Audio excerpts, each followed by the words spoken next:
ሄሎ ኢሳት ቴሌቪዥን ሄሎ ማን እንበል ከየት ነው? ሄሎ ኢሳት ኢሳት ነጻ የህዝብ ሚዲያ ወትሮም ቢሆን የህዝብ አይንና ጆሮ እንደመሆኑ ይህንን የህዝብ ቅሬታ ማስተናገጃ መድረክ አሰናድቷል። በዚህም ያጋጠሙትን ወይም ያስተዋሉትን የመልካም አስተዳደር ችግር፣ የሙስናና የጉዳይ ገዳዮች ጉድኝት፣ የመብት ጥሰትና ስልጣንን ያለአግባብ የመጠቀም ጸረ ዲሞክራሲያዊ አሰራሮችን ይጠቁሙን።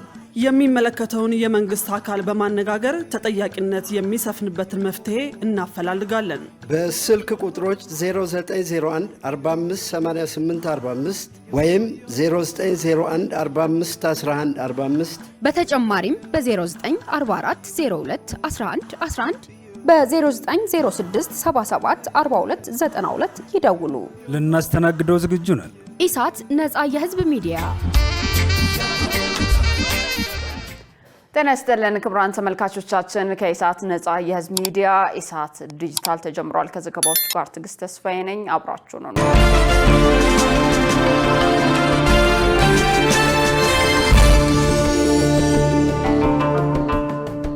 ቀዳሚ ወዳደረግነው መረጃ አልፋለሁ።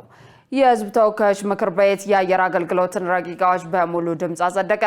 የህዝብ ተወካዮች ምክር ቤት ባካሄደው መደበኛ ስብሰባ ኢትዮጵያ ከተለያዩ ሀገራት ጋር ያደረገቻቸውን የአየር አገልግሎት ስምምነት ረቂቅ አዋጆችን መርምሮ አጽድቋል። የውጭ ግንኙነትና የሰላም ጉዳዮች ቋሚ ኮሚቴ ምክትል ሰብሳቢ ዶክተር ፈቲህ ማህዲ የአየር አገልግሎት ስምምነት ረቂቅ አዋጅ ኢንቨስትመንትን በመሳብና የአየር ትራንስፖርት መዳረሻዎችን በማስፋት ለሀገሪቱ የአየር ትራንስፖርትና ኢኮኖሚያዊ እድገት ወሳኝ መሆኑን አስረድተዋል። ከአየር አገልግሎት ስምምነቶቹ መካከል በኢትዮጵያ መንግስትና በሴራሊዮን ሪፐብሊክ መንግስት መካከል የተፈረመው ስምምነት አንዱ ሲሆን ስምምነቱ አየር መንገዶች በተመረጡ መዳረሻዎች በቀጥታ ለማረፍና ምቹ የአቪዬሽን አገልግሎት እንዲያገኙ የሚያደርግ መሆኑ ተገልጿል።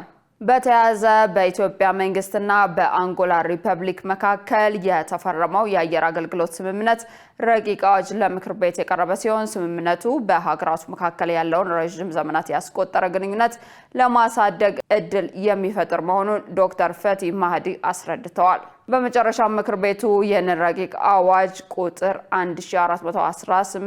1418/2018 አድርጎ በሙሉ ድምጽ አጽድቋል። በሌላ በኩል ምክትል ሰብሳቢው ዶክተር ፈቲህ ማህዲ በኢትዮጵያ መንግስትና በባንግላዴሽ ህዝባዊ ሪፐብሊክ መካከል የተደረገው የአየር አገልግሎት ስምምነት በሀገራቱ መካከል እያደገ የመጣውን የአየር ትራንስፖርት ፍሰት ከግምት ያስገባ መሆኑን ገልጸው ይህም የውጭ ቀጥተኛ ኢንቨስትመንትን ለመሳብ በንግድና ቱሪዝም የውጭ ምንዛሬ በማስገኘት ረገድ ጉልህ ሚና ይኖረዋል ብለዋል።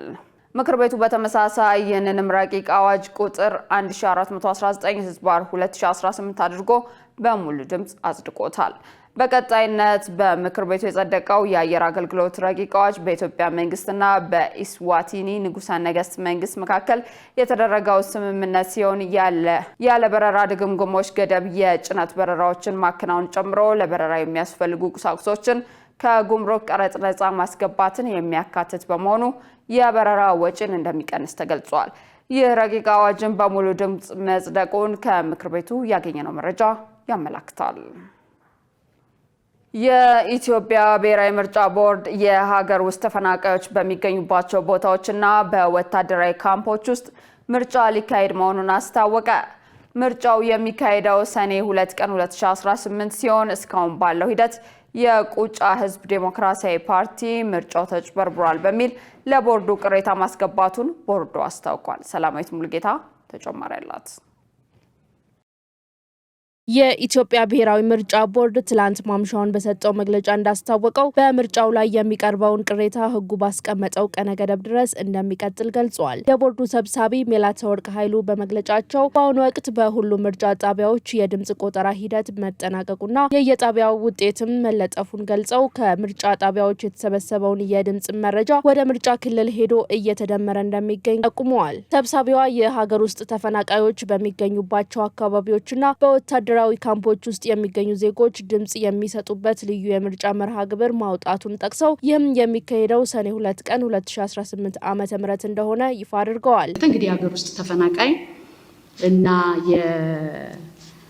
ሚሊተሪ ምርጫ ይካሄዳል ተብሎ የተያዘው በማክሰኞ የፊታችን ማክሰኞ ሰኔ 2 ነው የሚካሄደው። ምናልባት የቀን አቆጣጠር ልዩነት ከሌለ በስተቀር ሰኔ 2 እናካሄዳለን። እንግዲህ ምንድነው እነዚህ የሀገር ውስጥ ተፈናቃይና የምርጫ ሚሊተሪ ካምፕ የሚደረጉ ምርጫዎች በፍጥነት ተጠቃለው መቅረብ የሚችሉ ውጤቶች በመሆናቸው በተቻለ መጠን ቦርዱ ያለበትን የተጨናነቀና የተጣበበ ጊዜ አይቶ ወደ ኋላ የሚቀሩ ውጤቶች ካሉ ያው ህጉም እንደሚፈቅደው ከአቅም በላይ የሆነ ነገር በሚገጠም ጊዜ የድምጽ በይፋ የማሳወቅ ስራ እስከ 20 ቀን ሊራዘም ስለሚችል በዛ እድል ተጠቅሞ አብሮ አጠቃሎ የሚያመጣው ይሆናል።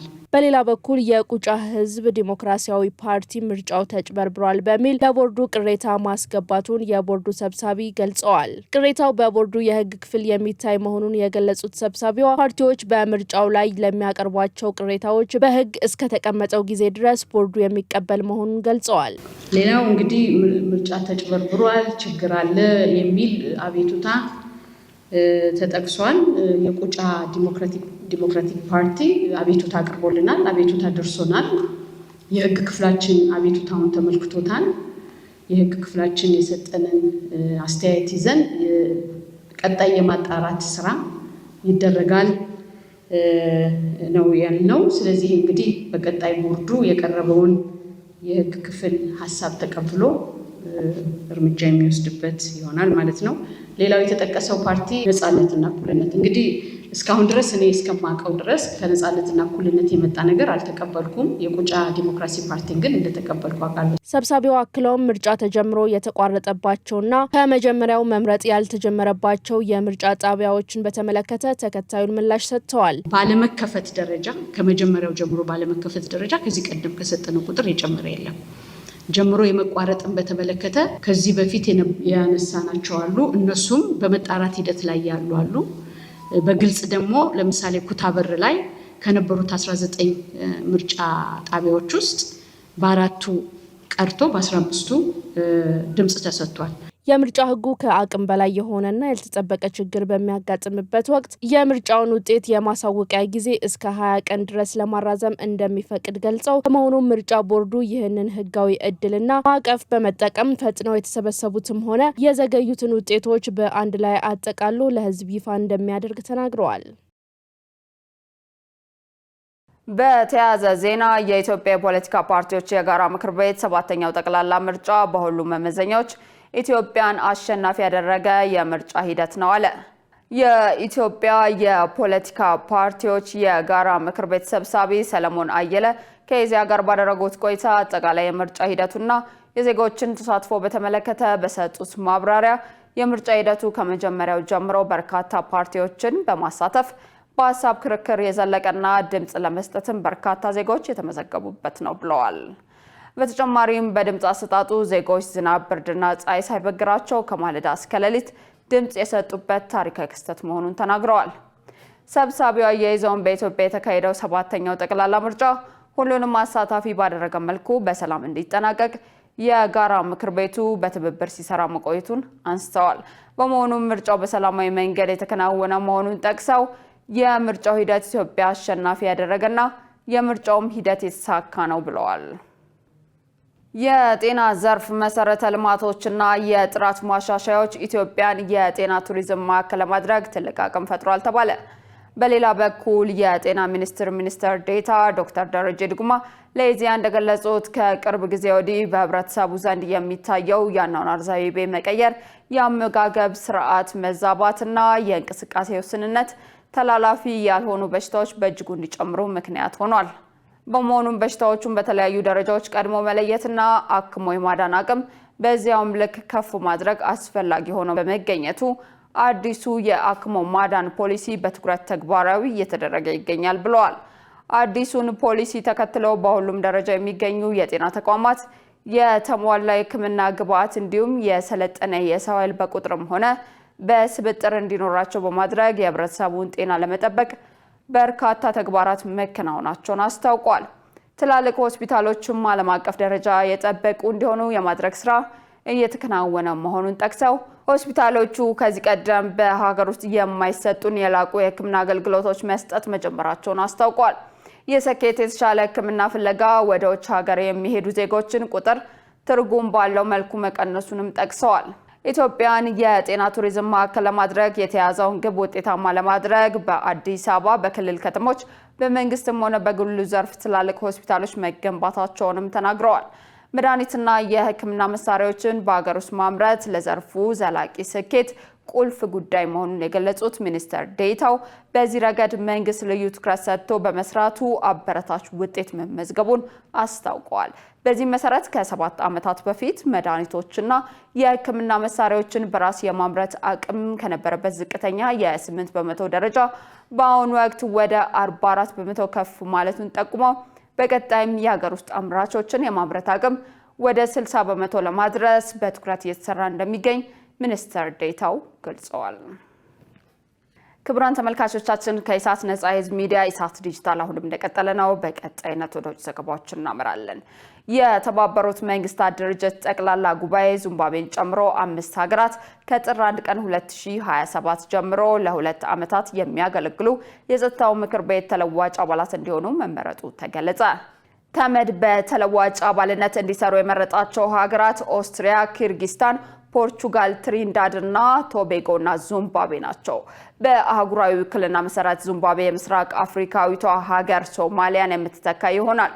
በዚህ ምርጫ ወቅት መቀመጫ ለማግኘት ጠንካራ ቅስቀሳ ስታደርግ የነበረችው ጀርመን 104 ድምጽ ብቻ በማግኘት ከውድድሩ ውጪ ስትሆን ፖርቹጋል በ134 ድምጽ እንዲሁም ኦስትሪያ በ131 ድምጽ ከምዕራብ አውሮፓና ሌሎች ቡድን የተመደቡትን 2 ወንበሮች ማሸነፋቸው ተገልጿል። ለእስያ ፓሲፊክ ቡድን ወንበር በፊሊፒንስና በኪርጊስታን መካከል የተደረገው ብርቱ ፉክክር እስከ 4 ዙር የዘለቀ ሲሆን በመጨረሻም ኪርጊስታን ፓኪስታንን ለመተካት የሚያስችላትን ታሪካዊ የመጀመሪያ የጸጥታው ምክር ቤት ወንበር በ142 ለ49 በሆነ ድምጽ አረጋግጣለች። ማዕቀብ የመጣልና የኃይል እርምጃ የመፍቀድ ህጋዊ አስገዳጅነት ያለው ውሳኔ የሚያሳልፈው የምክር ቤት 5 ድምጽን በድምጽ የመሻር መብት ያላቸው ቋሚ አባላት ብሪታንያ፣ ቻይና፣ ፈረንሳይ፣ ሩሲያና አሜሪካ ያሉት ሲሆን የቀሩት 10 አባል ሀገራት ግን በየዓመቱ 5 አዳዲስ አባላት እየተተኩ የሚመርጡ ናቸው። በዚህ መሰረት አዲሶቹ ተመራጮች ትሪንዳድ እና ቶቤጎ ፓናማን፣ ፖርቱጋል እና ኦስትሪያ ደግሞ ዴንማርክን፣ ግሪክን ይከተላሉ። በሌላ በኩል የተመድ ጠቅላላ ጉባኤ ማክሰኞ ዕለት ባካሄደው ምርጫ የባንግላዴሽን የውጭ ጉዳይ ሚኒስትር ካሊሉር ራህማንን በመስከረም ወር ለሚጀምረው ለ81ኛው የጉባኤ ክፍለ ጊዜ ፕሬዝዳንት አድርጎ መምረጡን ሮይተርስ ዘግቧል። እስራኤልና ሊባኖስ የተኩስ አቁም ስምምነት ለማድረግ ተስማሙ። በስምምነቱ መሰረት የሊባኖስ ኃይል የሚቆጣጠረው ክልል ይቋቋማል። ሸሪፍ ኢማም ተጨማሪ ያለው በአሜሪካና በኢራን መካከል ጦርነቱን ለማስቆም የሚደረገውን ንግግር በተመለከተ የተለያዩ አስተያየቶች እየተደመጡ ነው። ፕሬዝዳንት ዶናልድ ትራምፕ ድርድሩ በጥሩ ሁኔታ እየተጓዘ ነው ቢሉም የኢራን የውጭ ጉዳይ ሚኒስትር አባስ አራጋቺ ደግሞ በቅርብ ቀናት ውስጥ የሚገኝ ይህን የሚባል ተጨባጭ ነገር የለም ብለዋል። የአሜሪካ ሕግ አውጪ ምክር ቤት በትላንትናው ዕለት ባሳለፈው ውሳኔ ትራምፕ በኢራን ጦርነት የሚኖራቸውን ስልጣን የሚገድብ ውሳኔ አሳልፏል። ይህም ፕሬዚዳንቱ የኢራንን ግጭት የያዙበትን አግባብ እንደገና እንዲያጠኑት ያስገድዳል ተብሏል።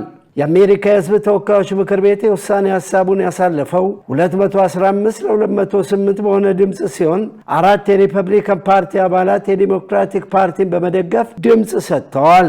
በሌላ በኩል በእስራኤልና በሊባኖስ ሌላ ዙር ድርድር ከተካሄደ በኋላ የተኩስ አቁሙን ስምምነት በስራ ላይ ለመዋል ተስማምተዋል። በዚህም የአሜሪካው ፕሬዚደንት ዶናልድ ትራምፕ የእስራኤሉን ጠቅላይ ሚኒስትር ቤንያሚን ኔታንያሁን ታላቅ አጋራችን ሲሉ ጠርተዋቸዋል። ከቀናት በፊት በሁለቱ መሪዎች መካከል በጭቅጭቅ የተሞላበት የስልክ ንግግር መካሄዱ ይታወሳል። ኢራን በበኩሏ በኩዌት ዓለም አቀፍ አውሮፕላን ማረፊያ ላይ የደረሰው ጥቃት ምክንያቱ የአሜሪካ ፓትሪዮት ሚሳኤል በአግባቡ ስለማይሰራ ነው ብላለች። ይህ አባባል ደግሞ ኩዌት የኢራን ድሮኖች ባደረሱት ጥቃት የአየር ማረፊያው ተመታ ከሚለው ጋር ይቃረናል ተብሏል። የኢራን አብዮታዊ ዘብ ቃል አቀባይ ብርጋዴር ጀነራል ሁሴን ሞሂቢ እንዳሉት በኩዌት አየር ማረፊያ በመንገደኞች መቆያ ላይ የደረሰው ጥቃት የተከሰተው በኢራን የሚሳኤል ጥቃት ሳይሆን በአሜሪካ ስሪቱ የፓትሪዮት ሚሳኤል መከላከያ አለመስራት ሳቢያ የተከሰተ ነው ማለታቸውን የኢራን የመንግስት ሚዲያ ዘግቧል። በኩዌት የአቪዬሽን ባለስልጣናት ባጋሩት ቪዲዮ ምስል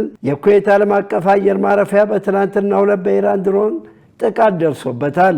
ምስሉ እንደሚያሳየው ጥቃቱ ሲፈጸም በአየር ማረፊያ ውስጥና ውጭ ከፍተኛ የሆነ የእሳት ነበልባል ተነስቷል። የኩዌት ባለስልጣናት እንዳሉት በጥቃቱ አንድ ሰው ሲገደል 63 ሰዎች ደግሞ ቆስለዋል። ይህ በእንዲህ እንዳለ የእስራኤል የመከላከያ ሚኒስትር እስራኤል ካዝ በእስራኤልና በሊባኖስ መካከል የተደረሰው የተኩስ አቁም ስምምነት ወደ ዘላቂ የሰላም ስምምነት ሊያመራ የሚችል ነው ብለዋል። ካዝ እንዳሉት የእስራኤል ጦር በዚህ ደረጃ በምድር ላይ የሚያደርገውን ኦፕሬሽን አጠናክሮ ይቀጥላል። እናም በሊባኖስ የደህንነት ቀጠና ተብሎ በተለየው ዞን ከአካባቢ የተፈናቀሉ ነዋሪዎች መመለስ ሳያስፈልግ ጦሩ በዚያ ይቆያል ብለዋል። በሁለቱ ወገኖች በተደረሰ የተኩስ አቁም ስምምነት ላይ እንደተገለጸው እስራኤልና ሊባኖስ በተስማሙ መሰረት የሊባኖስ ኃይል የሚቆጣጠረው ፓይለት ዞን ወይም ልዩ ቀጠና ይቋቋማል ተብሏል። መረጃው የሲኤንኤን ነው። ክቡራን ተመልካቾቻችን ከኢሳት ነጻ የህዝብ ሚዲያ የኢሳት ዲጂታል ዘገባዎቻችን በዚህ ተጠናቋል። ከዘገባዎቹ ጋር ትዕግስት ተስፋ አብራችሁ ቆየው። መልካም ጊዜ